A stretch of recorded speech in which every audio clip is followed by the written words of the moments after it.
Dneska tu máme video, jaký se jmenuje Cake má následovný život streamera. Tak se na to jdem kouknout. Jdem zjistit, jestli to je jen clickbait, nebo jestli to je real. 18. augusta nás navždy opustil streamer, ktorý bol niekoľko rokov nepretržite psychicky a fyzicky mučený ľuďmi, ktorých nazýval svojimi kamarátmi. OK. Jean Pormanov začal Žolík.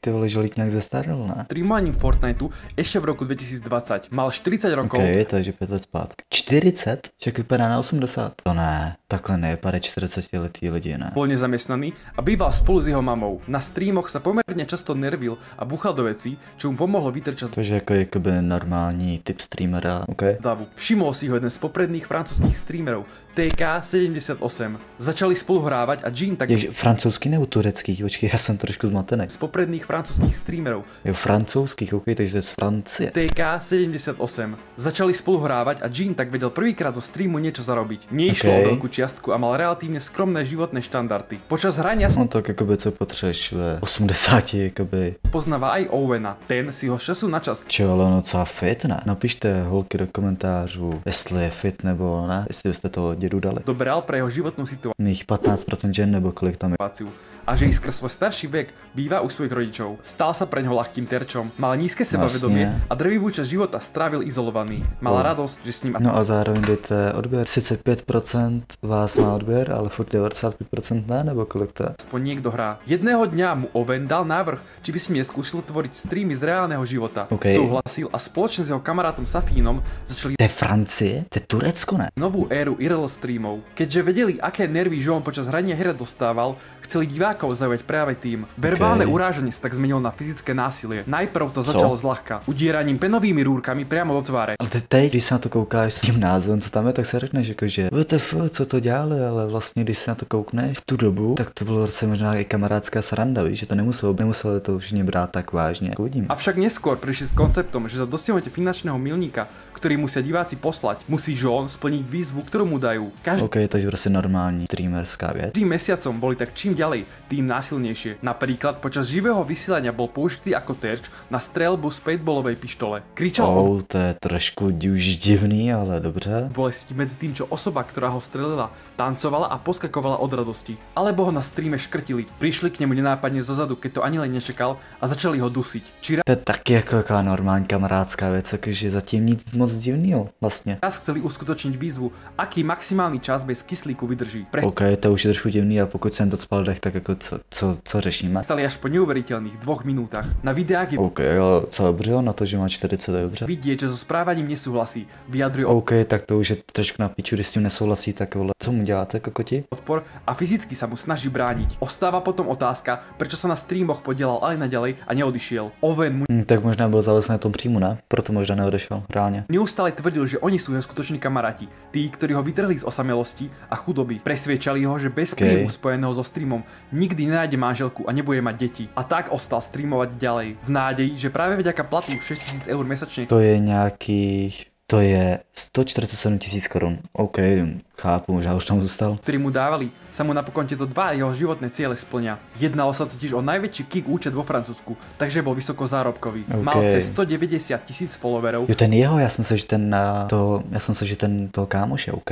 a v niektorých momentoch dosahoval až 20 000 divákov. O Owenovi a To je docela hodně. Safínovi hovoril ako o svojich prvých skutočných kamarátoch. Priznal sa im, že predtým nikdy žiadnych nemal. Takisto OK, to je fakt trošku smutný, když vlastně vezmeš, že to byl plně osamocený člověk. ako žiadny osobný vzťah. Celých 40 rokov žil v samote, čo spôsobilo, že bol ľahko ovplyvniteľný. Uveril tak, že utrpenie, ktoré zažíva, je pre jeho vlastné dobro. To na piču, no. Keď jeho tzv. Kamaráti výzvu dokončili, často za nimi nabehol a chcel sa pomstiť. Bol však v OK, omnoho OK, horšej dobře, fyzickej no. kondícii ako oni. I keď jasne. sa snažil chrániť, skončilo to hodením kancelárskej stoličky priamo do neho, či len ďalšími To je fakt jako už no, to už není kamarádský, to už je fakt jako prostě týrání naživo. fyzickými údermi. Napríklad kopancom medzi rebra. Nejeden raz sa na streame zrútil s vedomím, že nechce ďalej pokračovať. Rozplakal sa, ale miesto pomoci sa na ňom len smiali. Situácie, ktoré Pokud to dokoukáš sem, tak napiš do komentářů. Je mi ho líto. sa na streame diali, boli divákmi často nahlasované na políciu. Owen a Safi No, to se nedivím reálně, to už jako bylo na čase. nevyužívali len Jeana,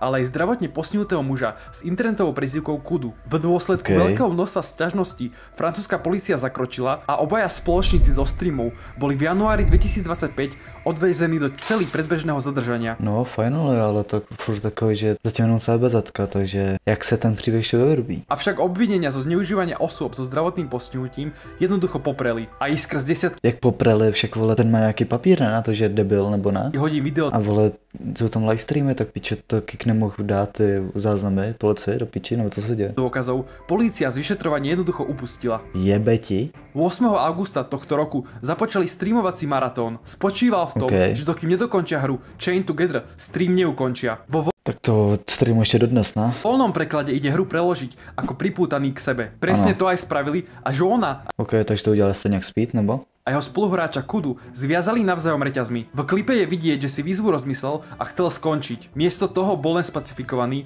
a pokračovalo sa ďalej v maratóne. I keď o duševných problémoch len špekulovali médiá, závažné zdravotné ťažkosti boli oficiálne potvrdené. Musel brať tabletky na srdce, s ktorým mal už dlhé roky potiaže. Bol však privezaný reťazom a nemohol ísť po ne sám. Začal po svojich spoločníkoch pochopiteľne kričať: Pirát, Jack Sparrow. nech mu ich donesú. Avšak miesto toho ho vysmiali a dostal Ne, má oko normálně dobrý. údere do tváre. Jeden moment počas maratónu bol dokonca rozhodnutý so streamovaním na dobro skončiť. Owen sa mu však začal vyhrážať, že skončí na ulici. Žil totiž v byte, ktorý vlastnil Owenov rodinný známy. A to bez žiadnej zmluvy o prenájme, takže vysťahovaný mohol byť hocikedy. Naďalej ho držali bezbranného. Dali mu mop do tváre, alebo na ňom vykonávali zverstvá, ktoré na YouTube nemôžu byť ani len spomínané. Už nechcel byť obeťou a napísal svojej mame správu: Ahoj mami, ako sa máš? Som úplne uviaznutý v jeho hre. Zachádza to priďaleko. Cítim sa ako rukojemník ich hlúpeho konceptu. Už ma to nebaví. Chcem odísť, ale ma nechce pustiť. Bráni mi v odchode. Drží ma tu. Verejnosť sa o tejto správe dozvedela, keď mu jeden zo spoločníkov na streame vytrhol z ruky mobil a začal čítať súkromné správy. Miesto pochopenia ho za vidinou zisku len vysmieli a pokračovalo sa ďalej. A vole, ten chat byl, že nebo co ti jeba? Netrpel len cez deň, ale aj v noci, keďže stream bežal non-stop. No, nemohol si doprieť neprerušovaný spánok, ktorý potreboval na svoje problémy so srdcom. Diváci mohli posielať dobrovoľnú finančnú podporu, ktorá fungovala na bázi text-to-speech. No vlastně to prostě normálně donate, když spíš. Správa, ktorá sa dá napísať k donatu, bola od určitej čiastky AI hlasom prerozprávaná na hlas na reprákoch. Okrem toho diváci vymýšľali pre Owena a Safina rôzne spôsoby, Ale tak to je prostě normálka tohoto. ako Joona zbudiť. Jedno ráno ho oblieli kýblom To už normálka není, no. ľadovej vody. V danom klipe je taktiež vidno, že reťaz bol nutený nosiť aj počas spánku, alebo ho prebudili turovaním cross motorky priamo v obývacej izbe. Počkej, a co mu poránil? Že ten normálně karabena, ne? To mohlo normálně dát do piči, nebo? Aj počas spánku, alebo ho prebudili turovaním cross motorky priamo v obývacej izbe.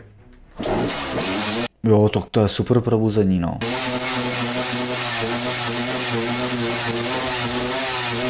Desiatý deň čiastka, ktorú diváci poslali, činila už cez 50 000 eur. V tú noc chceli fanúšikové upozorniť, že Joon sa už dlho nehybe a možno s ním niečo nie je v poriadku. Možná není tak úplně naživu, že? Začali preto posielať text-to-speech donaty a prvá reakcia jedného z účastnených bolo hodenie plastovej fľašky priamo Joonovi do tváre. Keď videl, že sa stále nepohol, prišiel bližšie a kopol do ňoho. Avšak Joon vo veku 46 rokov dostal zástavu srdca a skonal priamo v živom vysielaní. Co ti jebe? Momentálne nie je jasné, že či ľudia zodpovední za týranie tohto nebohého muža budú právne trestaní, ale je jasné, No tak jako by volem mohli by, že? že Kik, na ktorom sa toto vysielanie odohrávalo niekoľko rokov, ani raz nezakročil. Miesto toho toto Kik, no. Jakože je ale na piču, že tak moc je kikem. doslovné mučenie zdieľali na francúzskom Twitter Jo, účte. tak to je fakt pecka. Keď dennodenne lákali ľudí, nech na stream zavítajú aj oni. Dokonca Joona využili priamo na propagáciu svojho merču. Spoločnosť, ktorá je priamým konkurentom Twitchu, toto správanie podporovala aj finančne. S kanálom, kde bol tento obsah vysielaný, uzavreli najexkluzívnejšiu zmluvu vo Francúzsku. Za 1 hodinu od vysielaného obsahu mali byť ľudia stojaci za Seanovým kanálom odmenený sumou 2000 To je 50 000 korun za hodinu, jen takové, kde ste potřebovali. eur. Čo si vlastne teraz uvedomujem, že ho dosť finančne naťahovali, ak teda dostáva tých 6 000 eur mesačne fixne, lebo len za 10 dní toho maratónu dostali v donatoch a suboch okolo 50 000 eur, plus ešte ten partnerský program od Kiku, ktorý im platí za každú hodinu streamu, čo môže byť ďalších x tisíc. Adin Ross, známy americký streamer a taktiež čiastočný spoluvlastník Kiku, oznámil, že spoločne s Drakeom, reperom, ktorý na Kiku taktiež streamuje a propaguje hazardnú stránku Stake, ktorá Kik vlastní, zaplatia za streamerov pohreb.